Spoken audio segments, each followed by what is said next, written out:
ਸਾਰੇ ਭੈਣ ਭਰਾਵਾਂ ਨੂੰ ਜੈ ਮਸੀਹ ਦੀ।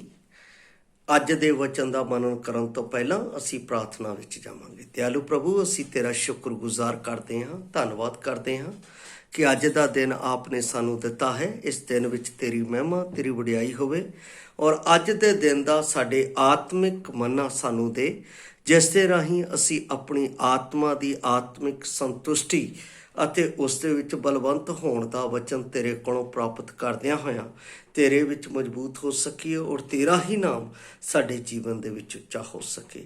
ਹਰ ਇੱਕ ਸੁਣਨ ਵਾਲੇ ਨੂੰ ਆਪਣੀ ਬਰਕਤ ਦੇ ਔਰ ਪਰਮੇਸ਼ਰਤਾ ਬੋਲਣ ਵਾਲੇ ਨੂੰ ਆਪ ਦੇ ਵਚਨ ਦੇ ਗੂੜ ਭੇਤਾਂ ਨੂੰ ਅਤੇ ਉਸ ਵਚਨ ਨੂੰ ਸੁਣਾਉਣ ਅਤੇ ਸਮਝਾਉਣ ਦੀ ਬੁੱਧ ਅਤੇ ਸਮਝ ਆਪਣੇ ਆਤਮਾ ਦੇ ਰਾਹੀਂ ਦੇ, ਤਾਂ ਕਿ ਹਰ ਇੱਕ ਬਸਰ ਤੇਰੇ ਵਚਨ ਨੂੰ ਸਮਝ ਕੇ ਉਸ ਦੇ ਅਨੁਸਾਰ ਚੱਲ ਕੇ ਤੇਰੀ ਜਿਉਂਦੀ ਆਸ ਦੇ ਵਿੱਚ ਆਪਣੇ ਆਪ ਨੂੰ ਤਿਆਰ ਕਰ ਸਕੇ। ਅਜਿਹਾ ਹੋਣ ਦੇ ਲਈ ਮਦਦ ਕਰ। ਸਭੋ ਕੁਝ ਤੇਰੇ ਹੱਥਾਂ ਵਿੱਚ ਸੌਂਪਦੇ ਹੋਏ ਇਹ ਬੇਨਤੀ ਮੁਕਤੀ ਦਾ ਤੇ ਪ੍ਰਭੂ ਯਿਸੂ ਮਸੀਹ ਦੇ ਪਵਿੱਤਰ ਤੇ ਸਮਰਥੀ ਨਾਮ ਵਿੱਚ ਮੰਗਦੇ ਹਾਂ, ਆਮੀਨ।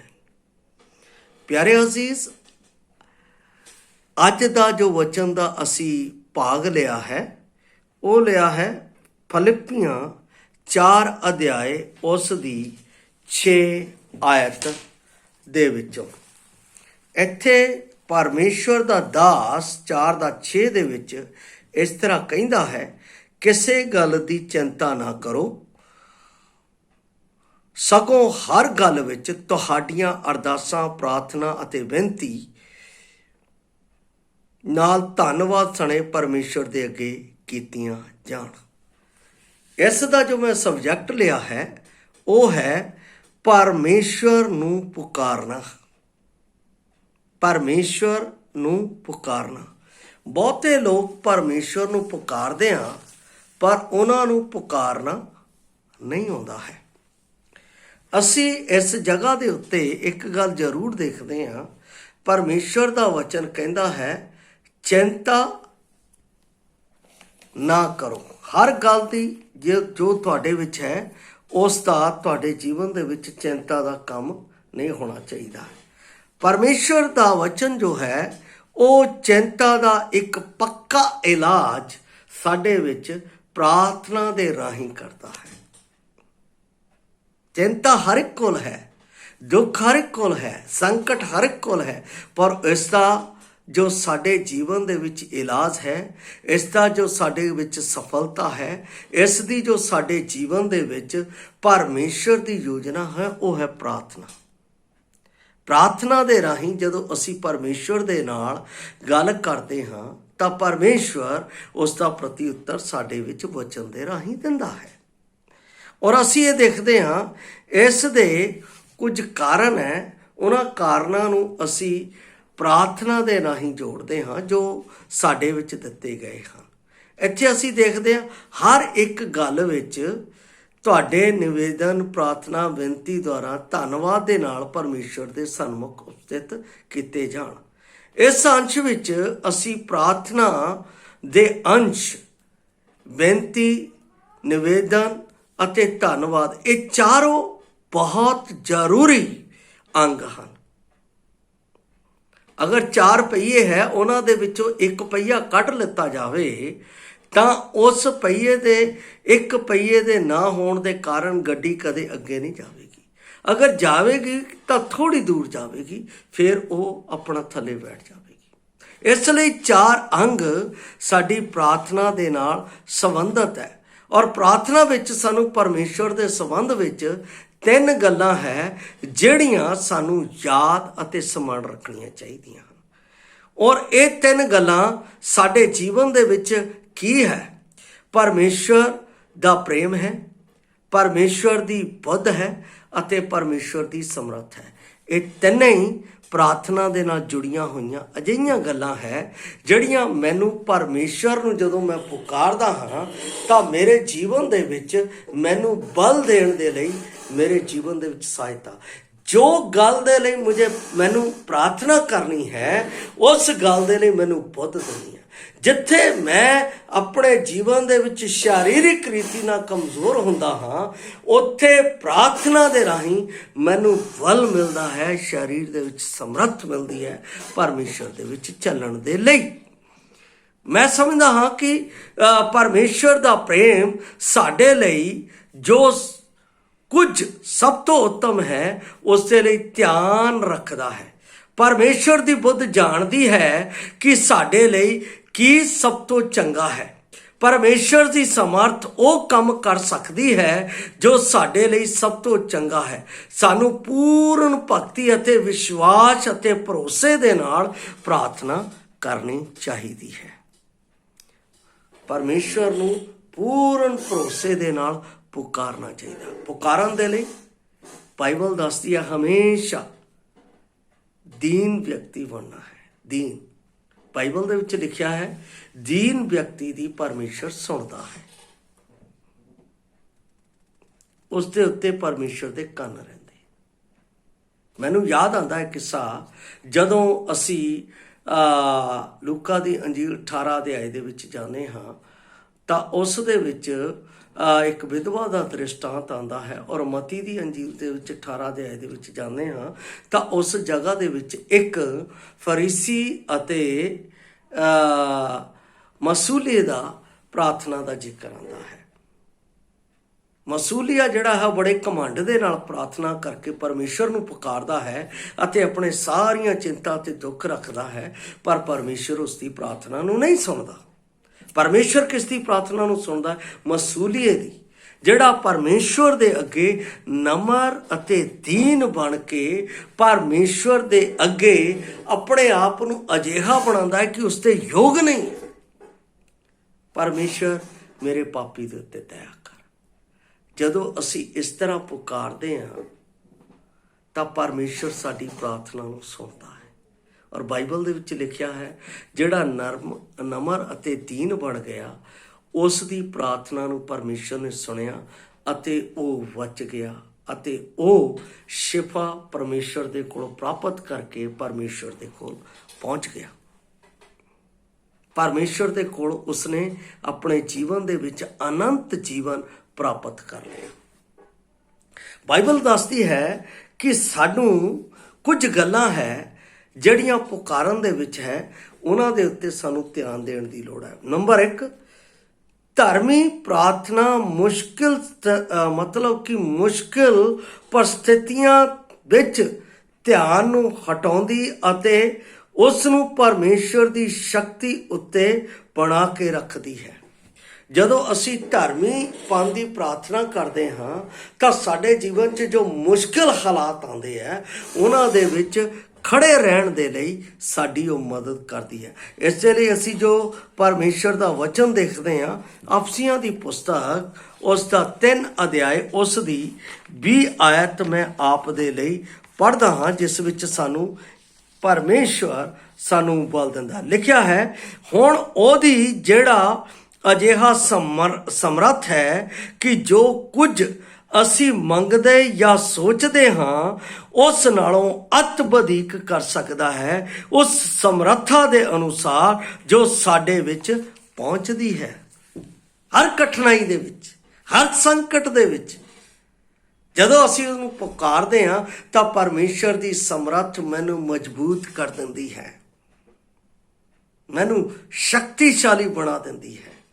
जदों असी प्रार्थना करते हाँ मेरा खुद का अनुभव है, आप दा अनुभव है या नहीं मैं नहीं जानता। जदों असी प्रार्थना करते हाँ तो साडे प्रार्थना दे विच साडे अंदर आत्मा तो बहुत ज़्यादा एनर्जी सामर्थ आ जाती है।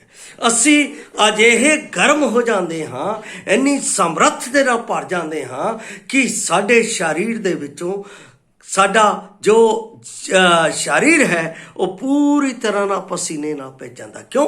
क्योंकि परमेश्वर की समर्थ सानू प्रज्वलित करती है अते उसका उत्तर सानू परमेश्वर के वचन दे विचों मिलदा। दूसरा, प्रार्थना राही असी प्रभु नू अपनियां सारियां चिंता ते समस्यावां ये जानदे होए कि ओ उन्हां नू लेवेगा अते साडी परवाह करेगा अते देण दे द्वारा प्रभु की वफादारी विच असी अपना भरोसा नवां कर सकते हाँ।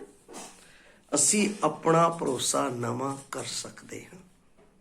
इहदा मतलब जदों मैं प्रभु दे कोलों प्रार्थना करदा हाँ ਤਾਂ ਉਹ ਮੇਰੀਆਂ ਚਿੰਤਾਵਾਂ ਨੂੰ ਆਪਣੇ ਉੱਤੇ ਲੈ ਲੈਂਦਾ ਹੈ। ਔਰ ਉਹ ਚਿੰਤਾਵਾਂ ਨੂੰ ਨਹੀਂ, ਜੋ ਸਮੱਸਿਆ ਮੇਰੀਆਂ ਹੈ ਉਹਨਾਂ ਸਮੱਸਿਆ ਦੇ ਲਈ ਉਹ ਰਾਸਤਾ ਕੱਢ ਦਿੰਦਾ ਹੈ। ਮੈਂ ਪਿਛਲੇ ਦਿਨਾਂ ਦੇ ਵਿੱਚ ਦੱਸ ਰਿਹਾ ਸੀ, ਨਹਿਮਿਆ ਨੂੰ ਜਦੋਂ ਲੱਗਾ ਕਿ ਸ਼ਹਿਰਪਨਾ ਜਲੀ ਹੋਈ ਹੈ, ਮੇਰੇ ਪਰਮੇਸ਼ਵਰ ਦਾ ਘਰ ਪੂਰੀ ਤਰ੍ਹਾਂ ਢਿਆ ਹੋਇਆ ਹੈ, ਤਦ ਉਸਨੇ ਪ੍ਰਾਰਥਨਾ ਕੀਤੀ ਤਾਂ ਪਰਮੇਸ਼ਵਰ ਨੇ ਉਸ ਨਿਰਦਈ ਨਬੂਕਦਨੇਸਰ ਦੇ ਰਾਹੀਂ ਉਸ ਸ਼ਹਿਰਪਨਾ ਨੂੰ ਬਣਾਉਣ ਦਾ ਰਸਤਾ ਕੱਢ ਦਿੱਤਾ। ਕਿੰਨਾ ਮਹਾਨ ਪਰਮੇਸ਼ਰ ਹੈ ਜਦੋਂ ਅਸੀਂ ਉਸ ਨੂੰ ਪੁਕਾਰਦੇ ਹਾਂ। ਉਹ ਸਾਡੀਆਂ ਸਾਰੀਆਂ ਚਿੰਤਾ ਨੂੰ ਆਪਣੇ ਉੱਤੇ ਲੈ ਕੇ, ਸਾਡੀਆਂ ਸਾਰੀਆਂ ਸਮੱਸਿਆ ਨੂੰ ਆਪਣੇ ਉੱਤੇ ਲੈ ਕੇ ਉਸ ਦੇ ਲਈ ਰਸਤਾ। ਜਦੋਂ ਬੈਰੀ ਵਿਰੋਧੀਆਂ ਨੇ ਉਸ ਕੰਮ ਨੂੰ ਰੋਕਣ ਦੇ ਲਈ ਕੋਸ਼ਿਸ਼ ਕੀਤੀ ਤਾਂ ਐਜ਼ਰਾ ਪਰਮੇਸ਼ਵਰ ਦੇ ਵਚਨ ਦੇ ਨਾਲ ਉਹਨਾਂ ਨੂੰ ਸਮਰੱਥ ਦਿੰਦਾ ਸੀ ਅਤੇ ਪ੍ਰਾਰਥਨਾ ਦੇ ਰਾਹੀਂ ਉਹਨਾਂ ਦਾ ਰਸਤਾ ਖੁੱਲ੍ਹ ਜਾਂਦਾ ਸੀ। ਦੇਖੋ ਕਿੰਨਾ ਅਦਭੁਤ ਕੰਮ ਪਰਮੇਸ਼ਵਰ ਮੇਰੇ ਲਈ ਕਰਦਾ ਹੈ। ਜ਼ਰੂਰ ਹੈ ਕਿ ਅਸੀਂ ਪ੍ਰਾਰਥਨਾ ਦੇ ਵਿੱਚ ਪਰਮੇਸ਼ਵਰ ਨੂੰ ਪੁਕਾਰੀਏ। ਜ਼ਰੂਰ ਹੈ ਅਸੀਂ ਪ੍ਰਾਰਥਨਾ ਦੇ ਵਿੱਚ ਪਰਮੇਸ਼ਵਰ ਦੇ ਵਿੱਚ ਗੰਭੀਰ ਹੋ ਕੇ ਉਸ ਦੇ ਅੱਗੇ, ਜੋ ਕਲਵਰੀ ਕਰੂਸ ਦੇ ਉੱਤੇ ਮੇਰੇ ਲਈ ਪ੍ਰਾਰਥਨਾ ਕਰ ਗਿਆ ਗੰਭੀਰਤਾ ਦੇ ਨਾਲ, ਪਿਤਾ ਇਹਨਾਂ ਨੂੰ ਮਾਫ ਕਰ, ਇਹ ਨਹੀਂ ਜਾਣਦੇ ਕੀ ਕਰ ਰਹੇ ਨੇ।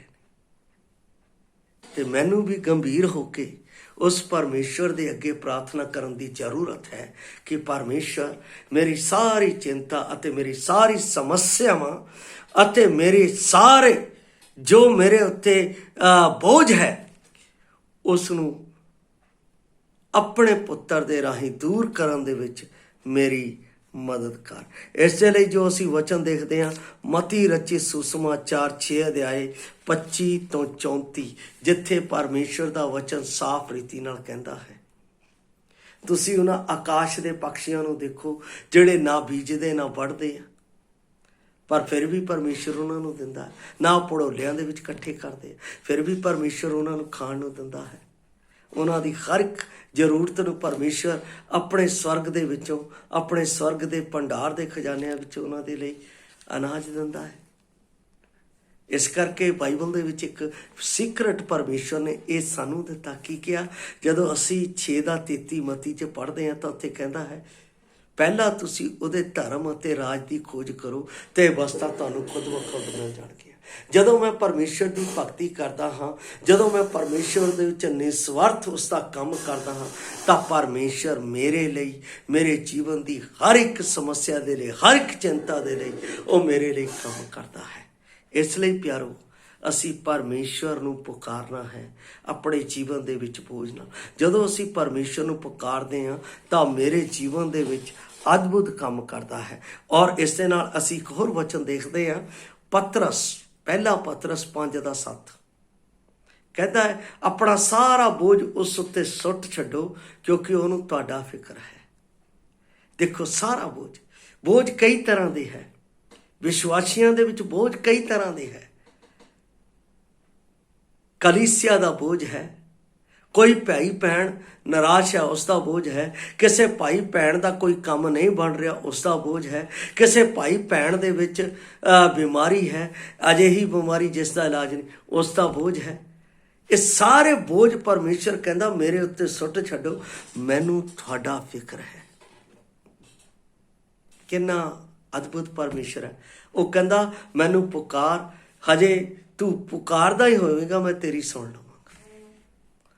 ਕਿੰਨਾ ਅਦਭੁਤ ਅਤੇ ਕਿੰਨਾ ਮਹਾਨ ਪਰਮੇਸ਼ਰ ਹੈ ਜਿਹੜਾ ਮੇਰੀਆਂ ਸਾਰੀਆਂ ਅਰਜ਼ੋਈਆਂ ਨੂੰ ਸੁਣਨ ਦੇ ਲਈ ਹਮੇਸ਼ਾ ਤਿਆਰ ਹੈ। ਨੰਬਰ 3, ਤੀਸਰੀ ਗੱਲ ਅਸੀਂ ਦੇਖਦੇ ਹਾਂ, ਜਦੋਂ ਅਸੀਂ ਪਰਮੇਸ਼ਰ ਨੂੰ ਸਾਡੀਆਂ ਸਮੱਸਿਆਵਾਂ ਅਤੇ ਚਿੰਤਾ ਦੇ ਦਿੰਦੇ ਹਾਂ, ਉਹ ਉਹਨਾਂ ਦੇ ਸਥਾਨ 'ਤੇ ਆਪਣੀ ਸ਼ਾਂਤੀ ਸਾਨੂੰ ਦੇਵੇਗਾ। ਅਲੌਕਿਕ ਸ਼ਾਂਤੀ ਮਸੀਹ ਯਸੂ ਦੇ ਨਾਲ ਸਾਡੇ ਸੰਚਾਰ ਅਤੇ ਸੰਗਤੀ ਦੇ ਨਤੀਜੇ ਵਜੋਂ ਸਾਡੇ ਦਿਲਾਂ ਦੀ ਸੁਰੱਖਿਆ ਕਰੇਗੀ ਅਤੇ ਸਾਡੇ ਮਨਾਂ ਦੀ ਰਾਖੀ ਕਰੇਗੀ। ਸਾਡੇ ਮਨਾਂ ਦੀ ਰਾਖੀ ਕਰੇਗੀ।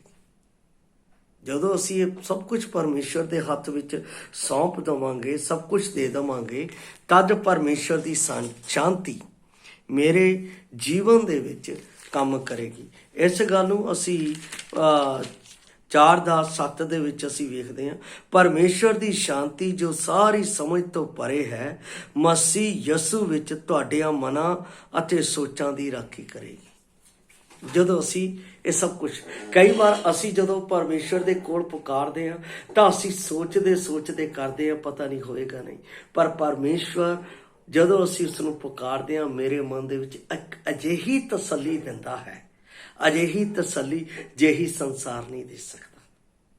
ਉਹ ਸਦੀਪਕ ਜਿਉਣ ਦੀ ਤਸੱਲੀ ਹੈ, ਉਹ ਸਦੀਪਕ ਕਾਲ ਦੀ ਤਸੱਲੀ ਹੈ, ਇਹ ਸੰਸਾਰ ਨਹੀਂ ਦੇ ਸਕਦਾ। ਲੇਕਿਨ ਮੇਰਾ ਪ੍ਰਭੂ ਜਿਸ ਨੂੰ ਮੈਂ ਪੁਕਾਰਦਾ ਹਾਂ ਉਹ ਦੇ ਸਕਦਾ, ਕਿਉਂਕਿ ਉਹ ਕਹਿੰਦਾ ਮੈਨੂੰ ਪੁਕਾਰ ਤਾਂ ਮੈਂ ਉੱਤਰ ਦੇਵਾਂਗਾ।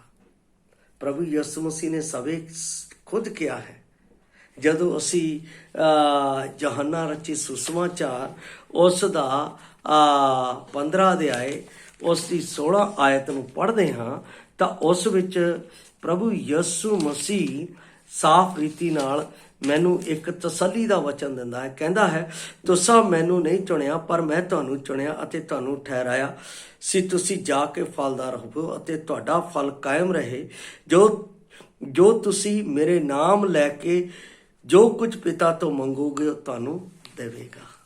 ਮੇਰਾ ਨਾਮ ਲੈ ਕੇ ਪ੍ਰਭੂ ਕਹਿੰਦਾ ਹੈ ਤੁਸੀਂ ਉਹਦੇ ਕੋਲ ਮੰਗੋ, ਉਸ ਦੇ ਪਰਮੇਸ਼ਰ ਨੂੰ ਅਗਰ ਯਿਸੂ ਮਸੀਹ ਦੇ ਨਾਮ ਦੇ ਵਿੱਚ ਪੁਕਾਰੋਗੇ, ਸਭ ਕੁਝ ਉਹਦੇ ਹੱਥ ਵਿੱਚ ਸੌਂਪੋਗੇ ਤਾਂ ਉਹ ਸਾਨੂੰ ਉਸ ਨਾਮ ਦੇ ਨਾਲ ਸਾਡੇ ਲਈ ਸਾਰੀ ਸ਼ਾਂਤੀ ਅਤੇ ਸਾਰੀ ਚਿੰਤਾ ਨੂੰ ਦੂਰ ਕਰ ਦੇਵੇ। ਪਰ ਅਸੀਂ ਪੁਕਾਰਦੇ ਨਹੀਂ। ਅਸੀਂ ਸਭ ਤੋਂ ਪਹਿਲਾਂ ਪੁਕਾਰਨ ਤੋਂ ਪਹਿਲਾਂ ਦੇਖਦੇ ਹਾਂ ਮੇਰਾ ਰਿਸ਼ਤੇਦਾਰ ਕੌਣ ਹੈ, ਮੇਰਾ ਸੱਜਣ ਮਿੱਤਰ ਕੌਣ ਹੈ, ਮੇਰੀ ਵਾਕਫੀਤ ਕਿੱਥੇ ਹੈ, ਮੈਂ ਉਸ ਦੇ ਨਾਲ ਕੰਮ ਕਰਾਂ। ਜਦੋਂ ਆਦਮੀ ਬੈੱਡ ਦੇ ਉੱਤੇ ਪਿਆ ਹੁੰਦਾ ਹੈ ਤਾਂ ਉਸ ਵੇਲੇ ਕੋਈ ਸੱਜਣ ਮਿੱਤਰ ਉਸ ਨੂੰ ਨਹੀਂ ਬਚਾ ਸਕਦਾ। ਕੇਵਲ ਸਿਰਫ ਪਰਮੇਸ਼ਰ ਦੀ ਸਮਰੱਥ ਹੀ ਅਤੇ ਪਰਮੇਸ਼ਰ ਦੀ ਬੁੱਧੀ ਹੀ ਅਤੇ ਪਰਮੇਸ਼ਰ ਦੀ ਸ਼ਾਂਤੀ ਹੀ ਸਾਨੂੰ ਬਚਾ ਸਕਦੀ ਹੈ।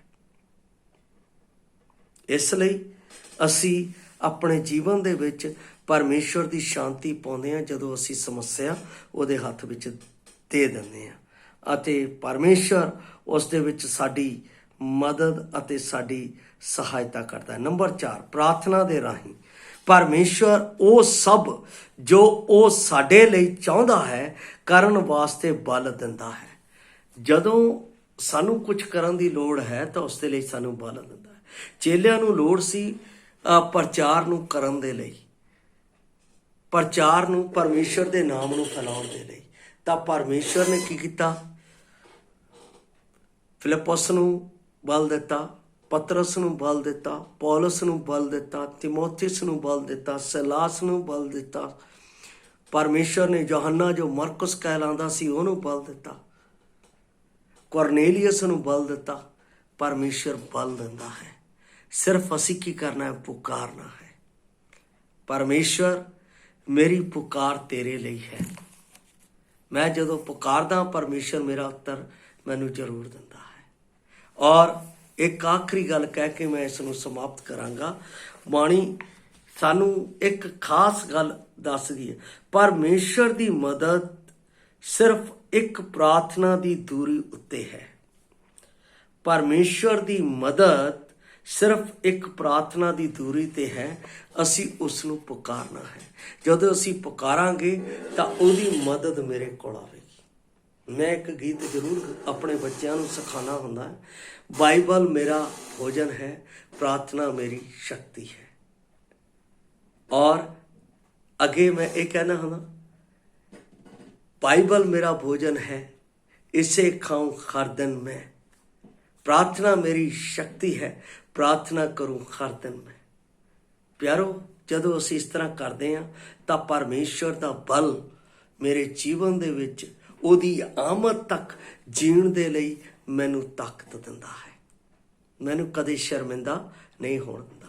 ਜਦੋਂ ਅਸੀਂ ਪਰਮੇਸ਼ਰ ਨੂੰ ਪੁਕਾਰਦੇ ਹਾਂ ਤਾਂ ਉਹ ਮੇਰੀ ਸਾਰੀ ਸ਼ਰਮਿੰਦਗੀ ਨੂੰ ਆਪਣੇ ਉੱਤੇ ਲੈ ਕੇ ਮੈਨੂੰ ਉਸ ਦਾ ਪ੍ਰਤੀਉੱਤਰ ਮੇਰੇ ਜੀਵਨ ਵਿੱਚ ਦਿੰਦਾ ਹੈ। ਪਰਮੇਸ਼ਰ ਨੂੰ ਪੁਕਾਰੋ ਤਾਂ ਉਹ ਤੁਹਾਨੂੰ ਵੀ ਉੱਤਰ ਦੇਵੇਗਾ ਅਤੇ ਤੁਹਾਡੇ ਜੀਵਨ ਦੇ ਵਿੱਚ ਸ਼ਾਂਤੀ ਦੇਵੇਗਾ ਅਤੇ ਤੁਹਾਡੇ ਜੀਵਨ ਦੇ ਵਿੱਚ ਬੁੱਧ ਦੇ ਨਾਲ ਤੁਹਾਨੂੰ ਪ੍ਰਾਰਥਨਾ ਕਰਨ ਦੀ ਤਾਕਤ ਦੇਵੇਗਾ ਅਤੇ ਪ੍ਰੇਮ ਕਰਨ ਦੇ ਨਾਲ ਪ੍ਰਾਰਥਨਾ ਦੇ ਸਾਰੇ ਜੋ ਬੋਝ ਹੈ ਉਹ ਤੁਹਾਨੂੰ ਵੰਡਣ ਦੇ ਲਈ ਬਲ ਦੇਵੇਗਾ। ਇਸ ਲਈ ਆਓ ਅਸੀਂ ਆਪਣੇ ਜਿਉਂਦੇ ਪਰਮੇਸ਼ਰ ਨੂੰ ਪੁਕਾਰੀਏ ਤਾਂ ਉਹ ਸਾਨੂੰ ਇੱਕ ਪਲ ਦੀ ਦੂਰੀ ਦੇ ਨਾਲ ਸਾਡੀ ਮਦਦ ਕਰਕੇ ਸਾਡੇ ਜੀਵਨ ਨੂੰ ਆਪਣੀ ਮਹਿਮਾ ਦੇ ਲਈ ਆਪਣੇ ਅੱਗੇ ਰੱਖੇਗਾ। ਬਾਈਬਲ ਦੇ ਵਿੱਚ ਲਿਖਿਆ ਹੈ, ਮੇਰਾ ਪਰਮੇਸ਼ਰ ਹਮੇਸ਼ਾ ਮੇਰੇ ਲਈ ਪਰਮੇਸ਼ਰ ਦੇ ਅੱਗੇ ਸਿਫਾਰਿਸ਼ ਕਰਦਾ ਹੈ। ਜਿਹੜਾ ਮੇਰੇ ਲਈ ਸਿਫਾਰਿਸ਼ ਕਰਦਾ ਹੈ, ਮੈਂ ਉਸ ਪਰਮੇਸ਼ਰ ਨੂੰ ਆਪਣੇ ਹਰ ਇੱਕ ਦੁੱਖ ਅਤੇ ਹਰ ਇੱਕ ਕਸ਼ਟ ਦੇ ਵਿੱਚ ਪੁਕਾਰਾਂਗਾ ਨਹੀਂ। ਆਓ ਅਸੀਂ ਇਸ ਨੂੰ ਪੁਕਾਰੀਏ ਤੇ ਆਪਣੇ ਜੀਵਨ ਦੇ ਹਰ ਇੱਕ ਮਸਲੇ ਨੂੰ, ਹਰ ਇੱਕ ਗੱਲ ਨੂੰ ਉਸ ਦੇ ਕੋਲੋਂ ਹੱਲ ਪਾਈਏ ਅਤੇ ਆਤਮਿਕ ਉન્નਤੀ ਦਾ ਬਲ ਵੀ ਉਸ ਕੋਲ ਪ੍ਰਾਪਤ ਕਰਕੇ ਪਰਮੇਸ਼ਰ ਦੀ ਮਹਿਮਾ ਕਰੀਏ। ਪ੍ਰਭੂ ਆਪ ਨੂੰ ਇਸ ਵਚਨ ਦੇ ਨਾਲ ਆਸ਼ੀਸ਼ ਦੇਵੇ ਔਰ ਆਪਣੇ ਵਚਨ ਦੇ ਨਾਲ ਅੱਗੇ ਵਧਣ ਦੇ ਲਈ ਆਪ ਦੀ ਮਦਦ ਕਰੇ। ਜੈ ਮਸੀਹ ਦੀ।